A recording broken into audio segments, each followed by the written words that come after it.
पहले तो मैं ये बजट वगैरह कुछ जानता नहीं था, मेरा सब्जेक्ट ही नहीं है। कुछ साल पहले कोशिश की समझने की, लेकिन जब तक वो समझ में आती थी बात, तब तक आपका नेक्स्ट बजट आ जाता था। तो फिर मैंने क्या किया, क्योंकि एक पार्टी का चीफ हूं, जैसे बजट आ जाता है रिएक्शन तो देनी पड़ती है। तो मैंने शुरुआत की, एक दिन पहले ही रिएक्शन दे दूं। क्या है रिएक्शन, क्या है? निर्मला जी ने बजट पेश किया, आपकी रिएक्शन क्या है? कुछ नहीं, गरीबों को गरीब, अमीरों को अमीर करने वाला बजट, मिडिल क्लास को कुछ मिलने वाला नहीं है, जीडीपी गिरने वाला है, दूसरा क्या है, फिस्कल डिफिसिट। वो दीपक भाई बरोबर है कि नहीं रिएक्शन?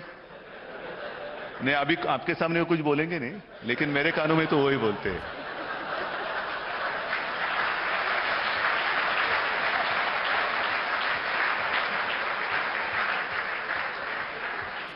नहीं, बहुत ही कठिन विषय है, लेकिन अब मैं नहीं बोल सकता कि मुझे कुछ समझता नहीं।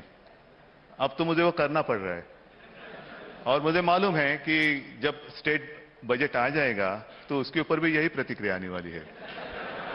तो अब मेरी मुश्किल होगी कि पहले रिएक्शन दे दूं कि बजट दे दूं। लेकिन मैं मानता हूं, माफ करिए, कुछ गलतफहमी नहीं करना,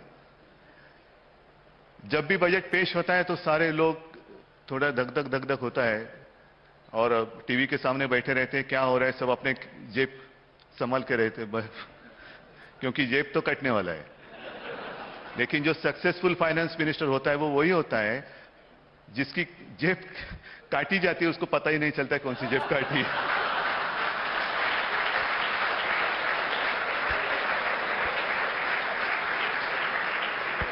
तो आप बताइए कि आप सक्सेसफुल हो?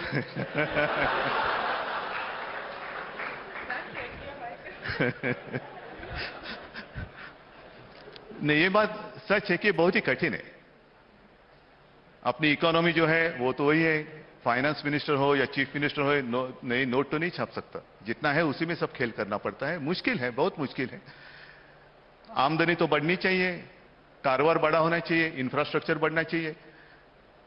पिछले महीने मैंने अपने सारे इंडस्ट्रियलिस्ट हैं उनको एक साथ बुलाया था, उनकी ओर से मैं समझने की कोशिश कर रहा हूं कि ये तो बढ़ना चाहिए, अपने देश में इंडस्ट्री आनी चाहिए, मेरे राज्य में आनी चाहिए, कारोबार बढ़ना चाहिए, इंफ्रास्ट्रक्चर बढ़ना चाहिए, मॉडर्नाइजेशन होना चाहिए।